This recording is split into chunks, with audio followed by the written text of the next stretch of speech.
ఏర్పాటు చేయటువంటి వాక్య భాగము ఎఫెసీ పత్రిక 4వ అధ్యాయము 30వ వచనం చదువుకున్నాం. ఎఫెసీ పత్రిక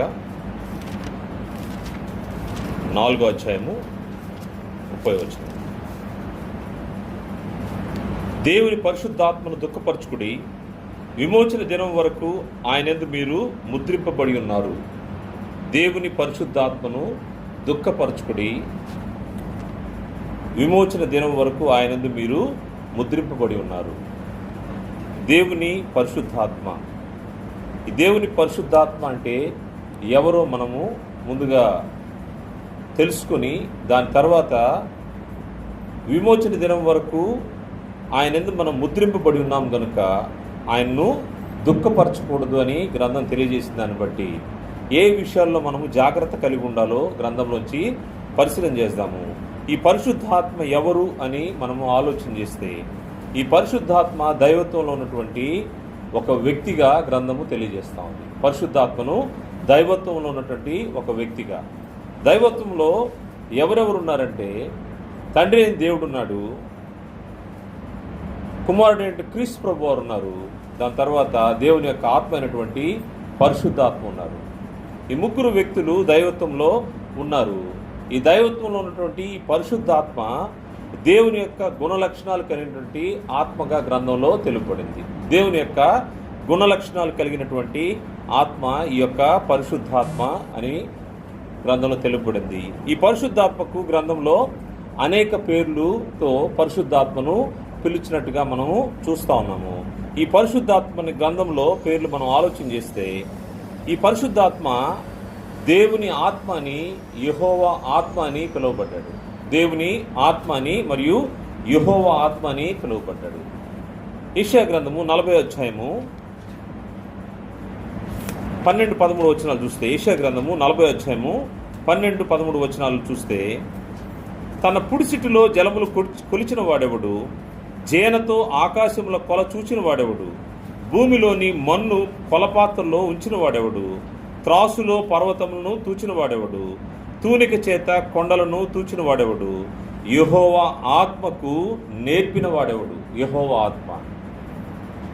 ఈ పరిశుద్ధాత్మను ఏమన్నారంటే యెహోవా ఆత్మ అన్నారు. యెహోవా ఆత్మకు నేర్పిన వాడెవడు, ఆయనకు మంత్రి ఆయనకు బోధపరిచిన వాడెవడు. యెహోవా ఆత్మ అని ఈ పరిశుద్ధాత్మకు పేరుంది. అదేవిధంగా ఈ పరిశుద్ధాత్మ గురించి మత్తయి సువార్త 3వ అధ్యాయం 16వ వచనంలో కూడా ఉంది. నేను త్వరగా చెప్తా ఉంటాను, అంటే ఇది ఇంట్రడక్షన్ పార్ట్ కాబట్టి పరిశుద్ధాత్మ ఎవరో అనే దాని గురించి ఆలోచన చేస్తే మత్తయి సువార్త 3వ అధ్యాయము 16వ వచనంలో కూడా దేవుని ఆత్మ లేకపోతే యెహోవా ఆత్మ అని తెలియజేయబడింది. రెండవది పరిశుద్ధాత్మ అని తెలియజేయబడింది. పరిశుద్ధాత్మ అనే విషయము అపోస్తలుల కార్యం 2వ అధ్యాయము 1-4 వచనాల్లో ఈ ఆత్మను పరిశుద్ధాత్మ అన్నారు. దాని తర్వాత ఈ పరిశుద్ధాత్మను ఆదరణకర్త అని, ఉత్తరవాది అని కూడా ఇంకొక దగ్గర చెప్పబడింది.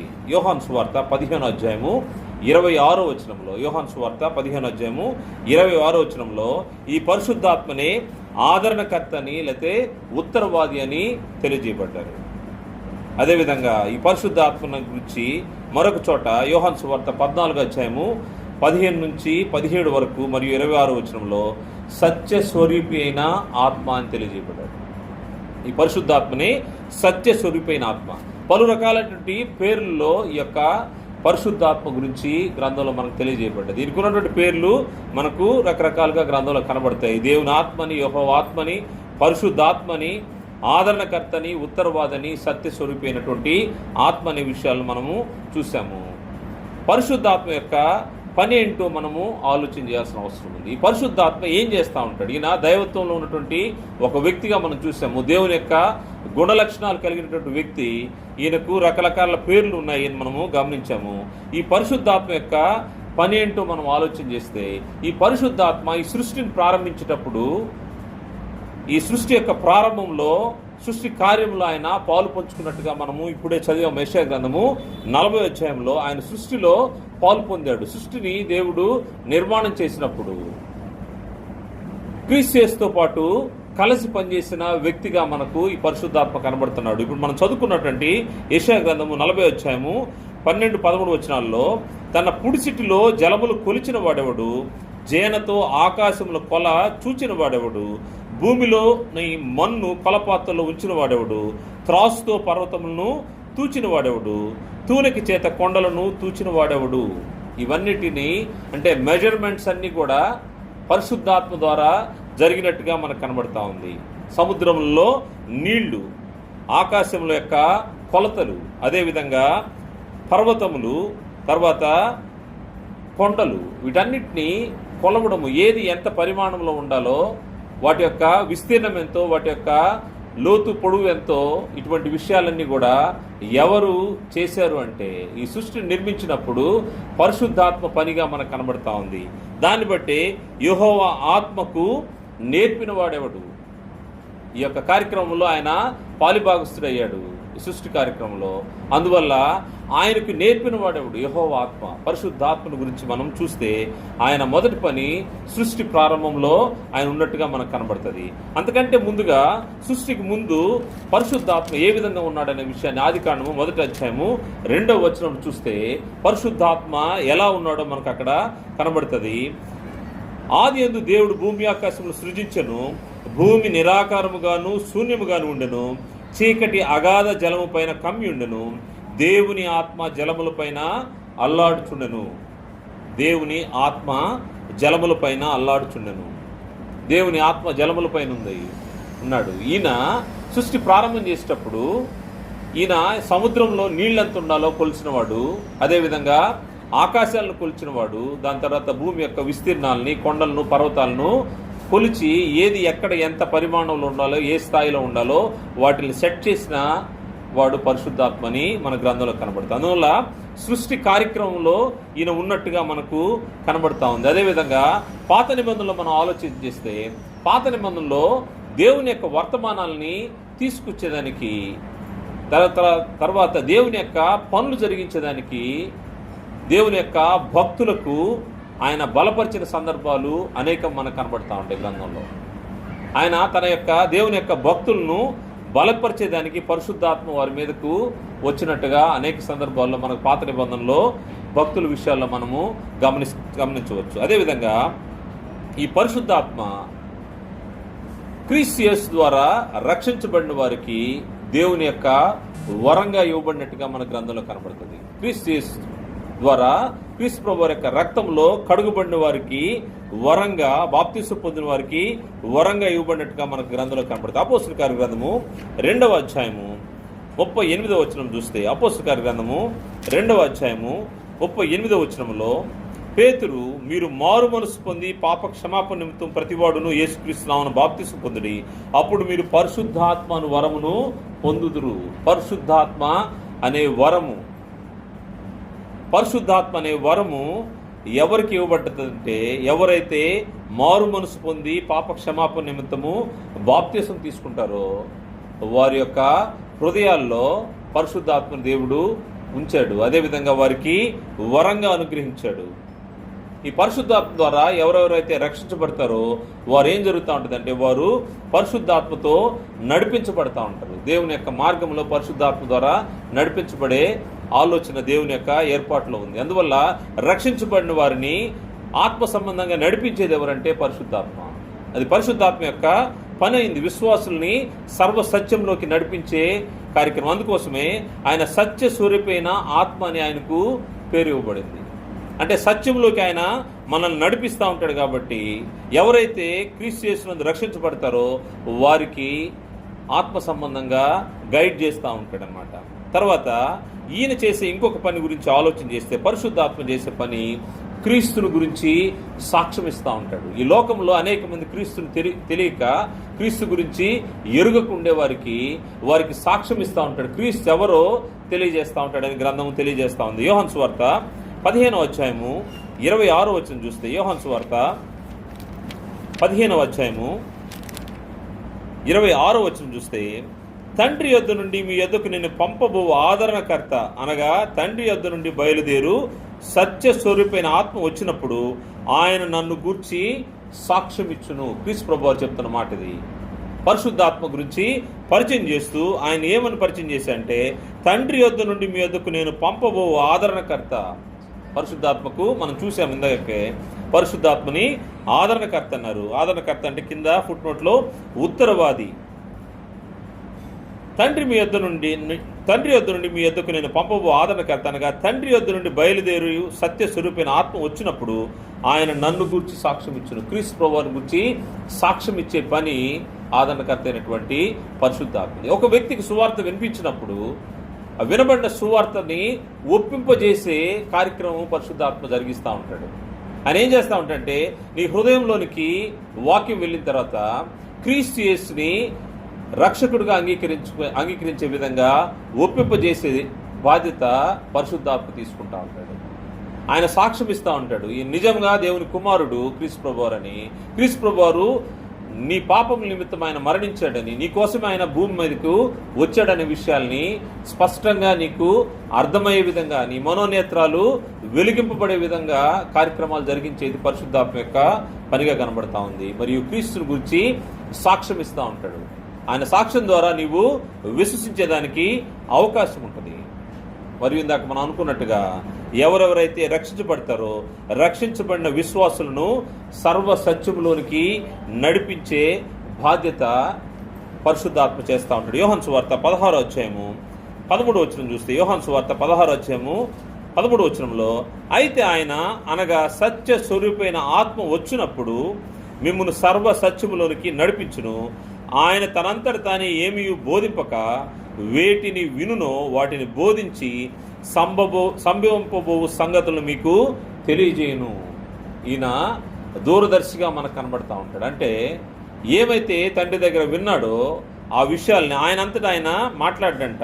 తనంతట తానేమీ బోధింపక వేటిని వినునో వాటిని బోధించి, ఏమి తండ్రి దగ్గర విన్నాడో ఈ పరిశుద్ధాత్మ ఆయన ఏం చేస్తున్నాడంటే వాటిని మాత్రమే బోధించి ఏం చేస్తాడంట,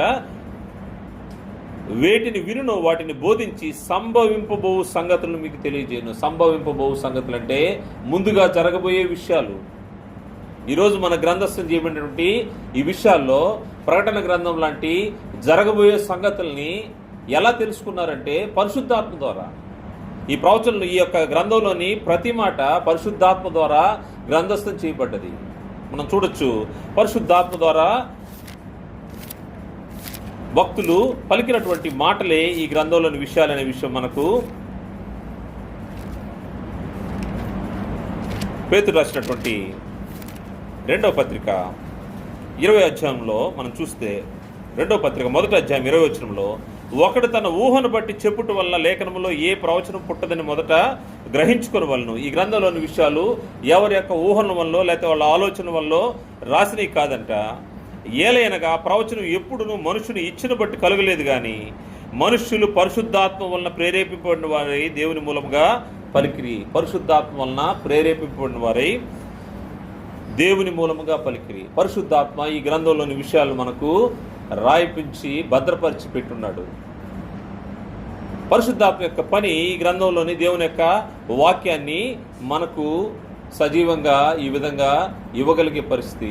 దేవుని కృపను బట్టి మన యొక్క సొంత భాషలో మనము దేవుని యొక్క గ్రంథాన్ని చదవగలిగే ఆ పరిస్థితి కూడా పరిశుద్ధాత్మ ద్వారా జరిగిందనే విషయాన్ని మనము గుర్తుపెట్టుకోవాలి. రక్షించబడినటువంటి విశ్వాసులను సర్వ సత్యంలోకి నడిపించడానికి పరిశుద్ధాత్మ చేసినటువంటి ఏర్పాటే ఈ యొక్క 66 పుస్తకాల ఈ బైబిల్ గ్రంథము. ఇది లేకుండా ఉంటే మన విశ్వాసానికి ఆధారం లేకుండా పోయి ఉండేది.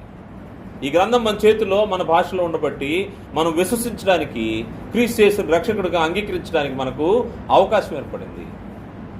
ఏదో గ్రీక్లోనో హీబ్రూలోనో ఉంటే మనం దాన్ని చదవడము, మన దాకా అది రావడము కష్టమైపోయింది. నిన్నటి రోజున ఒక ఆరాధన క్రమాన్ని చూశాను.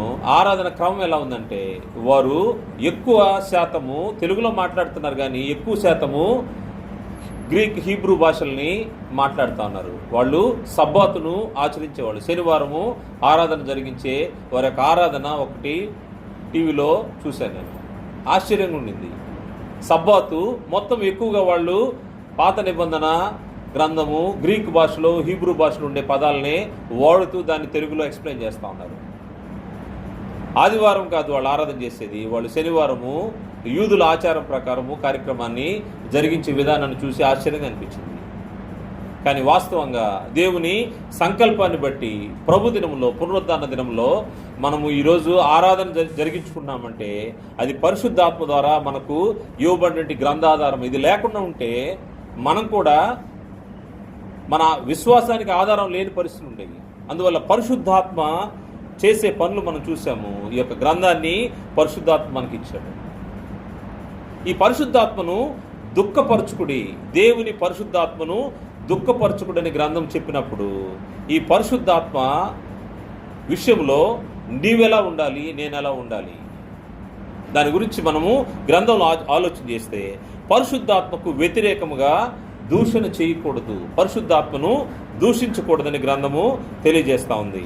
మత్తయి సువార్త 12వ అధ్యాయము ప్రభువు పలికినటువంటి మాటలు మనం చూద్దాము. మత్తయి సువార్త 12వ అధ్యాయము 31వ వచనం చూస్తే, కాబట్టి నేను మీతో చెప్పునదేమనగా మనుషులు చేయు ప్రతి పాపమును దూషణయు వారికి క్షమింపబడు గాని ఆత్మ విషయమైన దూషణకు పాప క్షమాపణ లేదు. పరిశుద్ధాత్మను దూషిస్తే క్షమాపణ లేదంట. ఒకవేళ మనుషుల్ని నువ్వు దూషిస్తేనో లేకపోతే మనుషులు చేసే ప్రతి పాపకు దూషణకు క్షమాపణ ఉందంట. కానీ పరిశుద్ధాత్మకు వ్యతిరేకంగా నీవు దూషణ చేస్తే నీకు క్షమాపణ లేదు.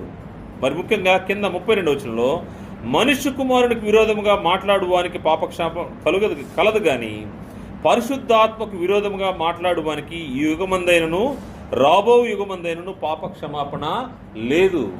మనుషులు దూషించినా, ఒకవేళ దేవుని కుమారుణ్ణి తెలుసో తెలియకో దూషించినా కానీ క్షమాపణ ఉండే అవకాశం ఉంది. వాస్తవంగా రక్షించబడిన యూదులు అంతవరకు తెలియకుండా క్రీస్తు ప్రభువుని దూషించిన సంఘటన మనకు తెలుసు. దేవుని కుమారుని దూషిస్తే కూడా పాపక్షమాపణ అవకాశం ఉంది. కానీ పరిశుద్ధాత్మను మాత్రం దూషిస్తే ఈ యుగమందే కాదంట, అంటే మనం శరీరంలో రక్తమాంసంతో ఉండే ఈ యుగమందే కాదు, రాబో యుగమందును, అంటే ఈ యొక్క దేహాన్ని విడిచిపోయిన తర్వాత కూడా నీవు ఉండబోయే స్థలంలో నీకు క్షమాపణ దొరకదు.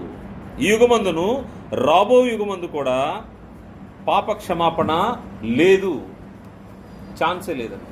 పరిశుద్ధాత్మను దూషిస్తే, పరిశుద్ధాత్మకు వ్యతిరేకంగా దూషణ మాటలు మనం కానీ చేస్తే పాప క్షమాపణ లేదని గ్రంథము హెచ్చరిక చేస్తుంది. మార్క్స్ వార్త 3వ అధ్యాయంలో కూడా ఈ యొక్క సందేశం మనకు కనబడుతుంది. పరిశుద్ధాత్మ విషయంలో దూషణ చేసిన వారి యొక్క పరిస్థితి ఎలా ఉంటుందో చూస్తే మార్క్స్ వార్త 3వ అధ్యాయము 28వ వచనం నుండి మనం చూస్తే, సమస్త పాపములను మనుషులు చేయే దూషణలని వారు క్షమింపడం కానీ పరిశుద్ధాత్మ విషయం దూషించేవాడు ఎప్పుడును క్షమాపణ పొందక నిత్య పాపం చేసిన వాడు ఉండునని మీతో నిశ్చయంగా చెప్తున్నాను. నిత్య పాపం, ఇంకా వెనక్కి వచ్చే ఛాన్సే లేదు. పరిశుద్ధాత్మను కానీ దూషిస్తే వెనక్కి వచ్చే ఛాన్సే లేదు. ఇదే విషయము లూకా సువార్తలో కూడా 12వ అధ్యాయము 10వ వచనంలో కూడా ఇదే మాటలు మనకు తెలియజేయబడి ఉన్నాయి. పరిశుద్ధాత్మను దూషిస్తే క్షమాపణ లేదనే విషయాన్ని గ్రంథం తెలియజేస్తూ ఉంది.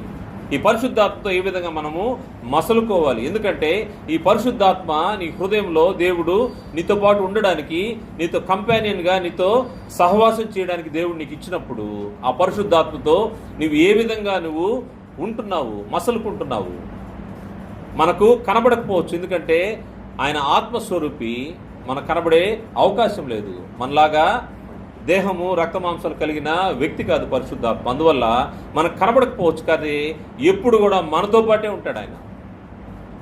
మనం ఎప్పుడైనా తెలియకుండా మన మనసులో ఒకవేళ నేను ఒంటరిగా ఉన్నాననే ఆలోచన నీకు ఎప్పుడైనా కలుగుతుందేమో. ఒక్కొక్కసారి ఒక్కడవే కూర్చున్నప్పుడు నేను ఒంటరిగా ఉన్నాను, ఎవరు నా దగ్గర లేరు, లేకపోతే నన్ను ఎవరు చూడట్లేదు, నన్ను ఎవరు గమనించట్లేదు అనుకుంటావేమో. కానీ నీతో పాటు పరిశుద్ధాత్మ ఉన్నాడనే విషయాన్ని మర్చిపోవద్దు. దేవుడు నీకు వరంగా ఇచ్చాడు ఆయన నీతో పాటు ఉంటాడు, నిన్ను గమనిస్తూ ఉంటాడు. అందువల్ల ఆయనకు వ్యతిరేకంగా పొరపాటును కూడా దూషణ మాటలు పలుకవద్దని గ్రంథం హెచ్చరిక చేస్తూ ఉంది. దాని ద్వారా ఏమవుతుందంటే నువ్వు నిత్య రాజ్యాన్ని కోల్పోతావు. రాబో యుగాల్లో కూడా నీకు క్షమాపణ లేదనే విషయము గ్రంథం తెలియజేసింది. అందువల్ల రెండో విషయాన్ని చూస్తే పరిశుద్ధాత్మను దూషించకూడదు. రెండవ విషయము, పరిశుద్ధాత్మను ఎదిరించకూడదు. పరిశుద్ధాత్మ మనల్ని హెచ్చరించినప్పుడు ఎదురాడి నీవు పోరాడడానికి అవకాశం లేదు. నువ్వు ఎప్పుడైతే పరిశుద్ధాత్మను ఎదిరిస్తావో ఆ క్షణమే దేవుని దగ్గర నుంచి దూరం అయిపోతూ ఉంటావు. కారణం ఏంటంటే దాని ద్వారా దేవుని యొక్క ఉగ్రత మన మీద నిలిచే అవకాశం ఉందని గ్రంథం హెచ్చరిక చేస్తూ ఉంది. పరిశుద్ధాత్మను ఎదిరించి నష్టపోయినటువంటి మన పితరుల గురించి స్టెఫను మాట్లాడుతున్న మాటలు మనకు తెలుసు. అపోస్తలుల కార్య గ్రంథము 7వ అధ్యాయము 51వ వచనంలో, అపోస్తలుల కార్య గ్రంథము 7వ అధ్యాయం 51వ వచనంలో స్టెఫను మాట్లాడుతూ ఉన్నాడు. ముష్కరులారా, హృదయములను చెవులను దేవుని వాక్యమునకు లోపరచనొల్లని వారలారా, మీ పితరుల వలె మీరును ఎల్లప్పుడూ పరిశుద్ధాత్మను ఎదిరించుచున్నారు. మీ పితరుల వలె ఎల్లప్పుడూ పరిశుద్ధాత్మను ఎదిరించుచున్నారు. వారిని ఆయన పిలుస్తున్న, వారిని సంబోధిస్తున్న మాట, ముష్కరులారా, హృదయములను చెవులను దేవుని వాక్యమునకు లోపరచనొల్లని వారలారా. ఇశ్రాయేల్ గురించి, యూదుల గురించి ఆయన మాట్లాడుతున్నమాట. మీ పితరులు కూడా ఏం చేశారంటే పరిశుద్ధాత్మను ఎదిరించారు. పరిశుద్ధాత్మను ఎదిరించకూడదని గ్రంథము హెచ్చరిక చేస్తూ ఉంది. పరిశుద్ధాత్మను ఎదిరిస్తే ఏం జరుగుతుందంటే దేవుని ఉగ్రత వారి మీదకి వస్తుంది. దేవుడు క్షమించడు. మనకు తెలుసు, మనకు అనేక దృష్టాంతాలు గ్రంథంలో ఉన్నాయి.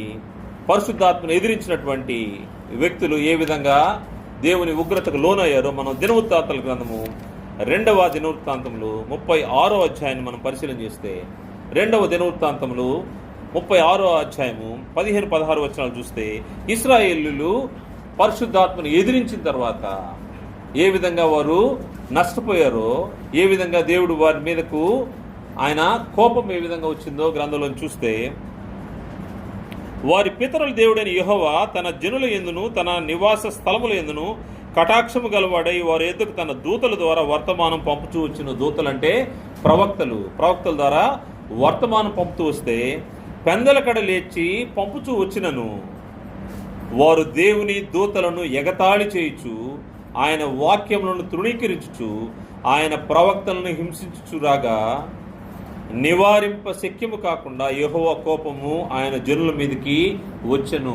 అంటే యెహోవాని ఆపే శక్తి ఏది లేకుండా పోయింది. క్షమించమని అడిగేదానికి కూడా అవకాశం లేకుండా పోయింది.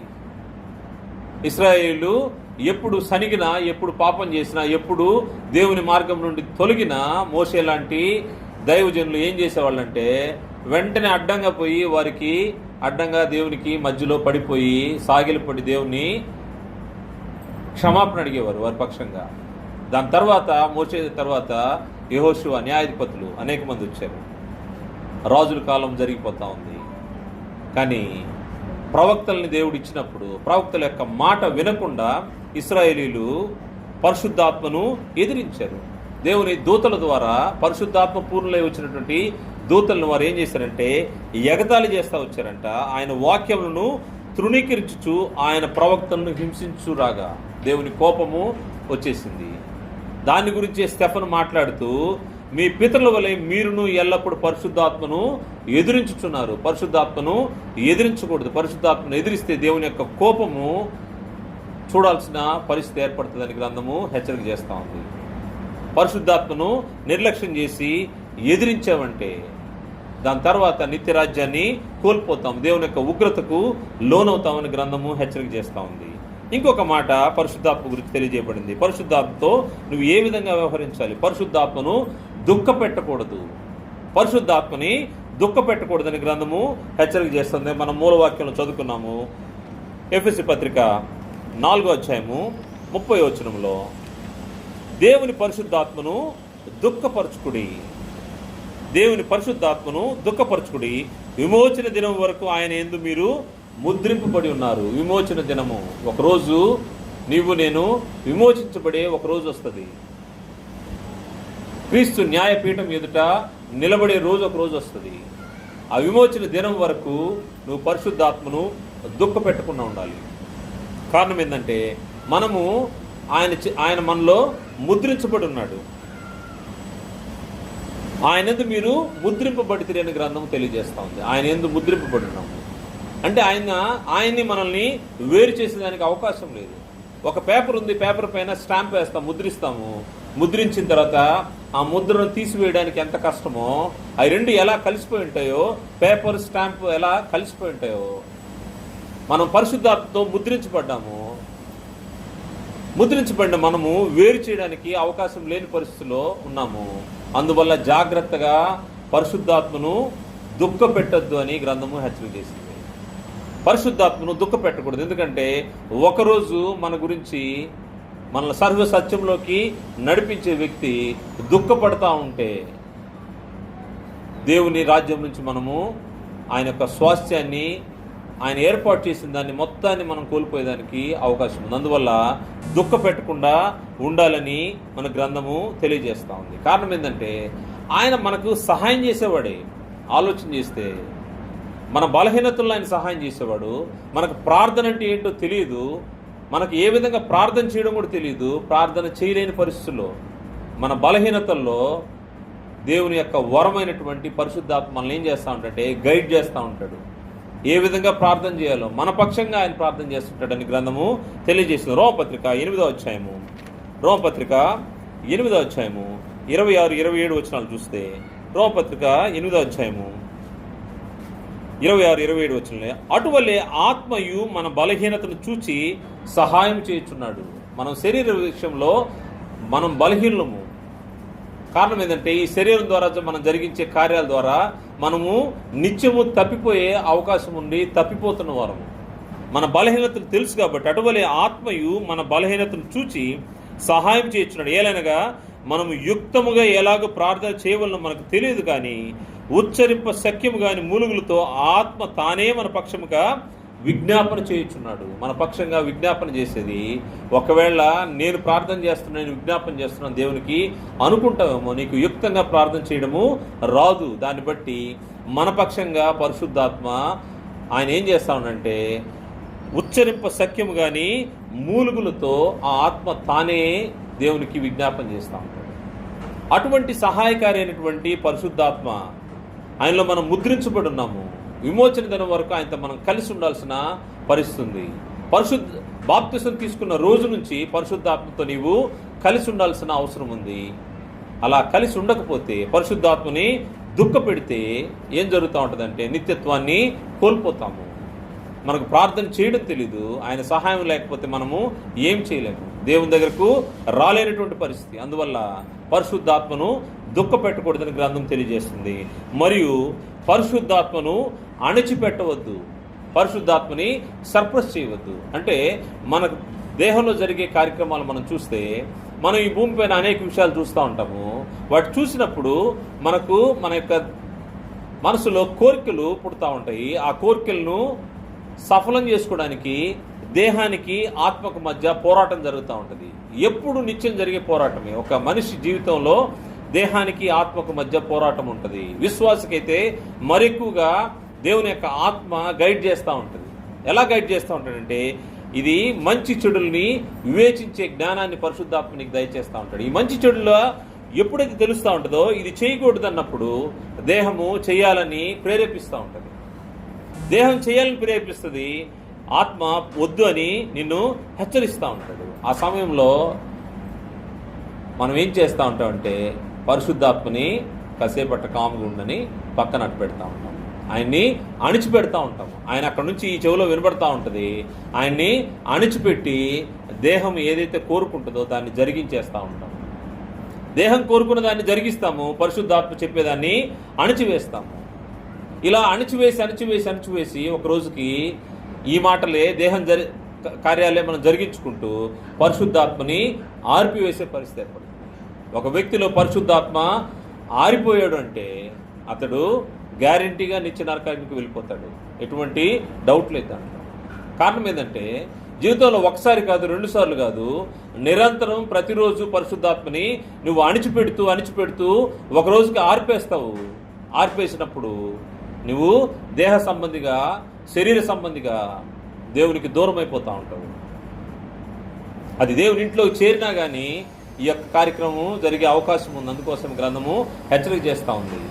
విశ్వాసులు ఇంకా జాగ్రత్తగా ఉండాలి. లోకంలో ఉండేవాళ్ళు ఎప్పుడు అపవాది సంబంధం లేదు, దాని గురించి ఎటువంటి ఇబ్బంది లేదు. కానీ దేవుని ఇంటిలోకి చేర్చబడి నీవు పరిశుద్ధాత్మ అనే వరం పొందుకున్న నీవు పరిశుద్ధాత్మ హెచ్చరించినప్పుడు పరిశుద్ధాత్మకు లోబడి ఉండాల్సిన అవసరం ఉంది. అలా కాకుండా పరిశుద్ధాత్మను అణిచిపెడతా ఉంటే ఏం జరుగుతూ ఉంటుందంటే నీలో దేవుని యొక్క ఆత్మ వెళ్ళిపోయి దేవుని యొక్క ఆత్మ ఆరిపోతుంది. ఆరిపోవడం ద్వారా నువ్వు అపవాది సంబంధం అయిపోతూ ఉంటావు. తెస్సలోనికి రాసినటువంటి మొదటి పత్రిక అపోస్తలుడు పౌలు గారు తెస్సలోనికి రాసిన మొదటి పత్రిక 5వ అధ్యాయము 14వ వచనం చూస్తే 5వ అధ్యాయం 14వ వచనం నుండి, సహోదరులారా మేము మీకు బోధించినది ఏమనగా అక్రమముగా నడుచుకున్న వారికి బుద్ధి చెప్పుడి, ధైర్యం చెడిన వారిని ధైర్యపరచుడి, బలహీనులకు ఊతమీయుడి, అందరి ఎడలా దీర్ఘశాంతం గలవారుండి, ఎవడను కీడునకు ప్రతి కీడు ఎవరికైనా చేయకుండా చూచుకుని మీరు ఒకరి నెల ఒకడును మనుషులందరి ఎడలను ఎల్లప్పుడూ మేలైన దాన్ని అనుసరించి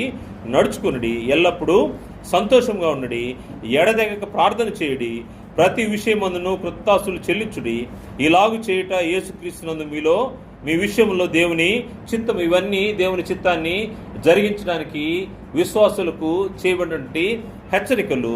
ఆ హెచ్చరికతో పాటు 16వ వచనం చూస్తే 16వ వచనం నుంచి, ప్రతి విషయం అందును కృతజ్ఞతాస్తుతులు చెల్లించుడి, ఇలాగ చేయుట యేసుక్రీస్తునందు మీ విషయంలో దేవుని చిత్తము, ఆత్మను ఆర్పకుడి. పరిశుద్ధాత్మను ఆర్పొద్దు.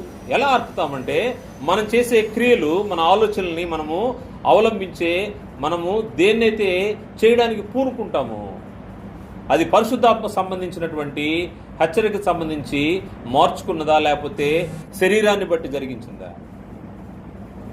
శరీరం అడుగుతుంది, అడిగినప్పుడు వెంటనే పరిశుద్ధాత్మ మనకు హెచ్చరిక చేస్తూ ఉంటాడు. ఆయన చెప్తా ఉంటాడు, అలర్ట్ ఇస్తాడు, వార్నింగ్ ఇస్తాడు, చెవులో మరెక్కువగా చెప్తాడు, అనేక సంజ్ఞలు ఇస్తాడు, సైన్స్ చూపిస్తాడు.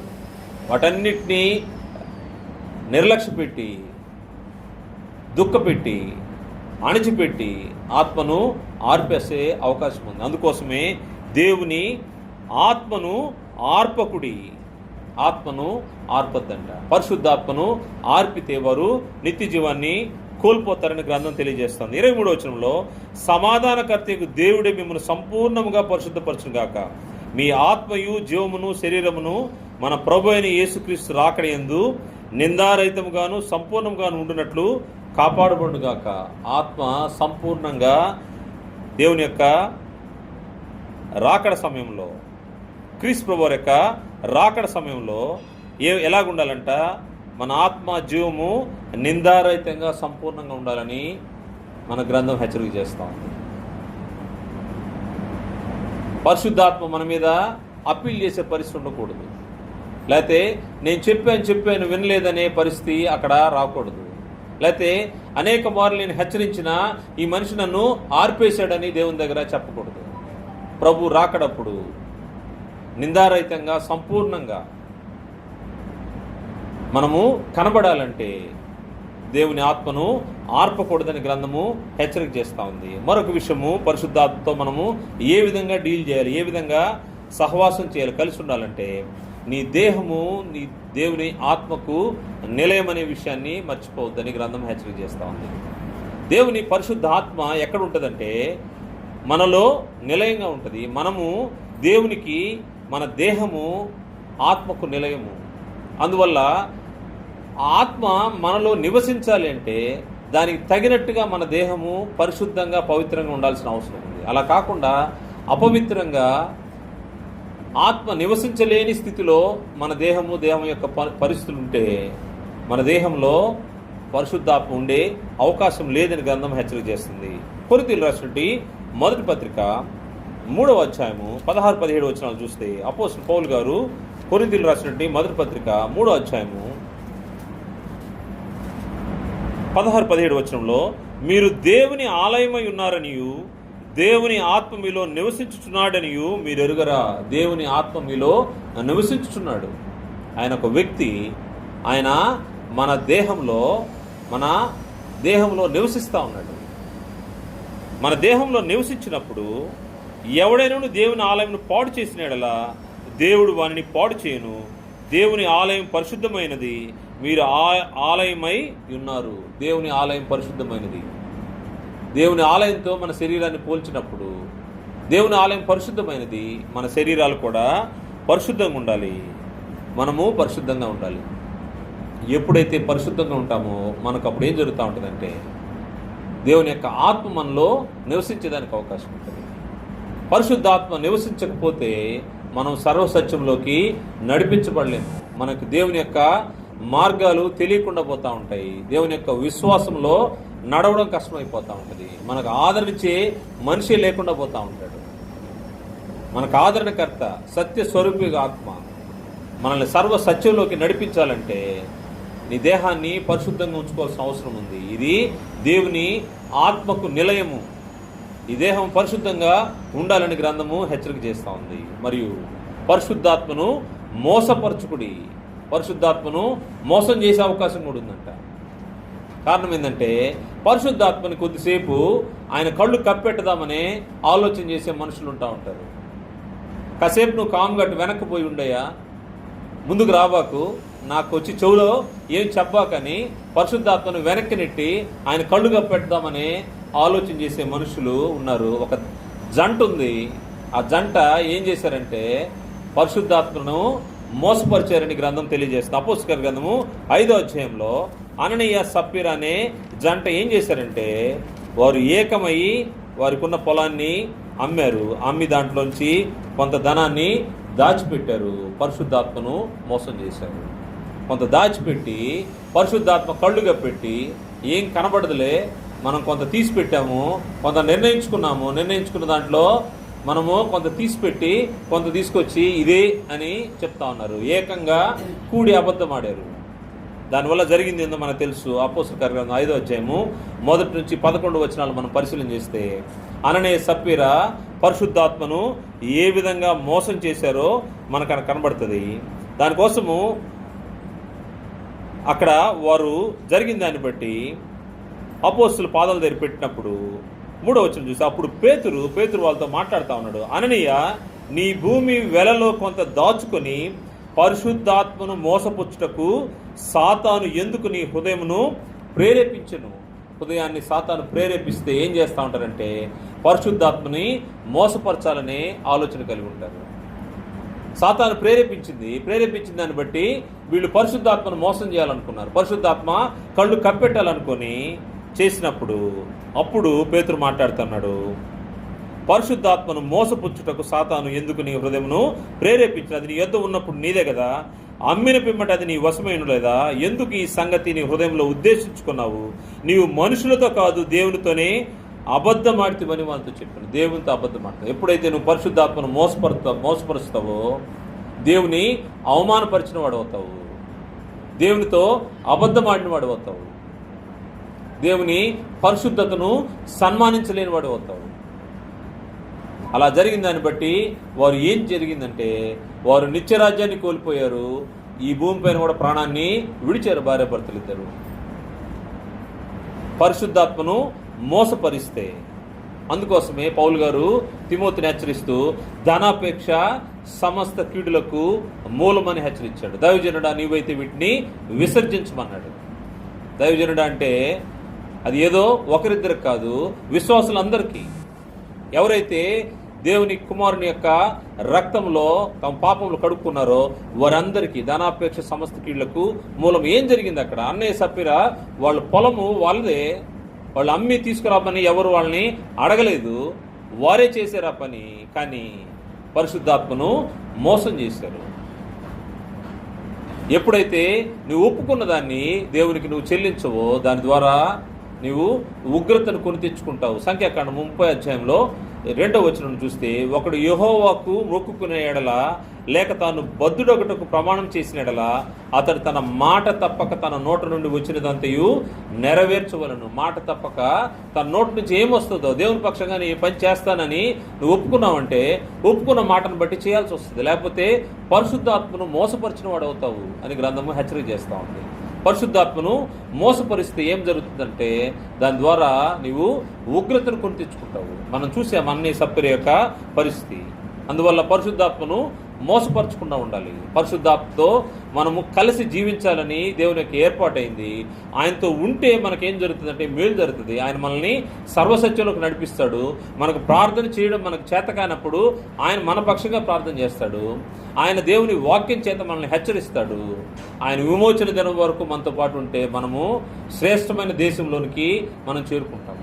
అలా కాకుండా మన ఆలోచనలు వేరుగా మన శరీరాన్ని బట్టి పరిశుద్ధాత్మను మోసపరిచిన, పరిశుద్ధాత్మను మనము ఎదిరించిన, దుఃఖపెట్టిన, బాధ పెట్టిన, మోసపరిచిన మనం జరిగే నష్టం మనం చూసాము. అందుకోసమే చివరిగా పరిశుద్ధాత్మను తిరస్కరించకూడదని కూడా గ్రంథము హెచ్చరిక చేస్తా ఉంది. పరిశుద్ధాత్మను తిరస్కరించకూడదంట. పరిశుద్ధాత్మ చెప్పే విషయాల్ని ఎప్పుడైతే తిరస్కరించి పెడచెవును పెడతామో దాని తర్వాత మనము నష్టాన్ని ఎదుర్కొంటామని హెబ్రీ గ్రంథకర్త తెలియజేస్తున్నాడు. హెబ్రీ పత్రిక 10వ అధ్యాయము 26వ వచనం చూస్తే, హెబ్రీ పత్రిక 10వ అధ్యాయము 26 నుంచి 29 వరకు చూస్తే, మనం సత్యమును గురించి అనుభవ జ్ఞానం పొందిన తరువాత బుద్ధిపూర్వకంగా పాపం చేసిన ఎడల పాపమునకు బలి ఇక ఉండదు, కానీ న్యాయపు తీర్పునకు భయంతో ఎదురు చూచుటయు విరోధులను దహించబో తీక్ష్ణమైన అగ్నియునికి నుండును. ఎవడైనను మోషే ధర్మశాస్త్రం నిరాకరించిన ఎడల 2-3 సాక్షుల ఎదుట మాట మీద కనికరింపకుండా వారిని చంపించుదురు. ఇట్లుండగా దేవుని కుమారుని పాదములతో తొక్కి తాను పరిశుద్ధపరచబట్టుకు సాధనమైన నిబంధన రక్తమును అపవిత్రమైనదిగా ఎంచి కృపకు మూలమగు ఆత్మను తిరస్కరించిన వాడు ఎంత ఎక్కువైన దండనకు పాత్రుడుగా ఎంచబడిన మీకు తోచును. కృపకు మూలమైన ఆత్మను తిరస్కరించిన వాడు, కృపకు మూలము. నువ్వు కృప చేతనే రక్షించబడ్డావు అనే విషయము మర్చిపోవద్దు. ఎఫెసీ పత్రిక 2వ అధ్యాయంలో మనము కృప చేతనే, దేవుని యొక్క కృప వల్ల మనము నీతిమంతులుగా తీర్చబడి ఈ పాపపు పరిస్థితుల్లోంచి రక్షించబడ్డాము. ఈ కృప మన పక్షంగా నిలిచి ఉండాలంటే పరిశుద్ధాత్మను తిరస్కరించకూడదని గ్రంథం తెలియజేస్తాం. కృపకు మూలమగు ఆత్మను తిరస్కరించిన వాడు ఎంత ఎక్కువైన దండనకు పాత్రుడుగా ఎంచబడినని మీకు తోచును. అందువల్ల కృపకు మూలమైనటువంటి ఈ పరిశుద్ధాత్మ విషయంలో మనము జాగ్రత్తగా ఉండాల్సిన అవసరం ఉంది. విమోచన దినం వరకు మనము పరిశుద్ధాత్మలో ముద్రించబడి ఉన్నాము. అందువల్ల పరిశుద్ధాత్మని విషయంలో మనము జాగ్రత్తగా ఉండాల్సిన అవసరం ఉంది. మనం చూసాము పరిశుద్ధాత్మ ఎవరో మనము పరిశీలన చేసాం. పరిశుద్ధాత్మ దేవుని యొక్క ఆత్మగా పిలువబడ్డాడు. ఆయన దైవత్వంలో ఉన్నటువంటి ఒక వ్యక్తి అని మనం చూసాము. అదేవిధంగా ఆయనకు అనేక రకాల పేర్లు ఉన్నాయి. ఆయనకు దేవుని ఆత్మని, యెహోవా ఆత్మని, పరిశుద్ధాత్మని, ఆదరణకర్తని, ఆయన ఉత్తరవాది అని, సత్య స్వరూపైన ఆత్మ అనే విషయాన్ని చూసాము. ఆయన చేసే పనులు కూడా మనం ఆలోచన చేసాము. ఆయన సృష్టి కార్యంలో ఆయన ఉన్నాడని, అదేవిధంగా బాప్తిసం పొందిన వారికి వరంగా ఇవ్వబడ్డాడని, క్రీస్తుని గురించి సాక్ష్యం ఇస్తాడని, రక్షించబడిన విశ్వాసులను సర్వసత్యంలోకి నడిపిస్తాడని మనం చూసాము. ఈ పరిశుద్ధాత్మతో ఏ విధంగా మనము కలిసి జీవించాలి, ముద్రించబడిన మనం కలిసి జీవించాలనే విషయాల్లో పరిశుద్ధాత్మకు వ్యతిరేకంగా దూషణ మాటలు మనము పలకూడదని మొదటి చూసాం. రెండవది పరిశుద్ధాత్మను ఎదిరించకూడదు.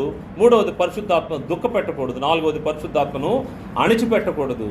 ఐదవది నీ దేహం పరిశుద్ధాత్మకు, దేవుని ఆత్మకు నిలయమైనది కాబట్టి పరిశుద్ధంగా ఉంచుకోవాలని చూసాం. ఆరోది పరిశుద్ధాత్మను మోసపరచకూడదు. అన్నే సప్పిర చేసినట్టుగా పరిశుద్ధాత్మను మోసపరిచే పనులు మనం దేవుని దగ్గర మనము ఒకటి ఒప్పందం చేసుకున్నప్పుడు ఆ ఒప్పందానికి సరైన విధానంలో దాన్ని జరిగించాల్సిన అవసరం ఉంది. లేకపోతే మనం ఆత్మని మోసపరిచిన వాళ్ళం అవుతామని గ్రంథం తెలియజేస్తోంది. ఏడవ విషయం, పరిశుద్ధాత్మను తిరస్కరించకూడదు. పరిశుద్ధాత్మను తిరస్కరిస్తే కృపకు మూలముగా ఆత్మను తిరస్కరించిన వాడు నిత్య జీవాన్ని పొందుకోలేడు. అందువల్ల మనం నిత్య జీవం కోసం మనము ఎదురు చూస్తున్న వారము, దానికోసమే ప్రయాసపడతా ఉన్నాము, దానికోసమే లోకంలోంచి పిలువబడ్డాము. ఇక్కడ మనకు కొన్ని కట్టడలు, దేవుని యొక్క బౌండరీస్ మనకున్నాయి. ఆ బౌండరీస్, ఆ నియమ నిబంధనలను దాటుకొని పోకుండా జాగ్రత్తగా మనం ఈ నియమ నిబంధనలో బ్రతుకుతూ ఉన్న కారణం ఏంటంటే ఒక బహుమానాన్ని పొందాలనేది మనకు అల్టిమేట్ గోల్ అయింది. మనం ఈ దేహాన్ని విడిస్తే దేవునితో ఆయన కుమారుతో ఉండే ఆ భాగ్యస్థితిని పొందుకోవాలని, ఆ బహుమానాన్ని పొందుకోవాలని నిరీక్షించే మనము పరిశుద్ధాత్మను దుఃఖపెట్టకుండా ఉండాలి. ఎప్పటి వరకు అంటే విమోచన దినం వరకు ఆయనలో మనము ముద్రించబడి ఉన్నాం. కాబట్టి పరిశుద్ధాత్మ విషయంలో ఆషామాషిగా ఆలోచించబాకండి. ఎందుకంటే పరిశుద్ధాత్మ మనకు కనబడ్డనుకోవద్దు. పరిశుద్ధాత్మ దేవుని ద్వారా బాప్తిసం ఇచ్చిన రోజునే ఆ సమయంలోనే నీకు వరంగా ఇవ్వబడ్డాడు. ఆయన మనతో ఉంటాడు, మనలో ఉంటాడు, మన ప్రతి పరిస్థితిని ఆయన గమనిస్తూ ఉంటాడు, హెచ్చరిస్తూ ఉంటాడు, మనల్ని ఆదరిస్తాడు, బలపరుస్తాడు, మన పక్షంగా దేవునికి విజ్ఞాపన చేస్తాడు. అందువల్ల నిర్లక్ష్యం చేయొద్దని ప్రభుపేట మనవి చేస్తూ ముగిస్తున్నాను. ఆ యొక్క పరిశుద్ధాత్మ నిర్లక్ష్యపరిస్తే మనము స్వాస్థ్యాన్ని పొందలేమని హెచ్చరిస్తూ ముగిస్తున్నాను. అందరికీ వందనాలు తెలియజేస్తున్నాను.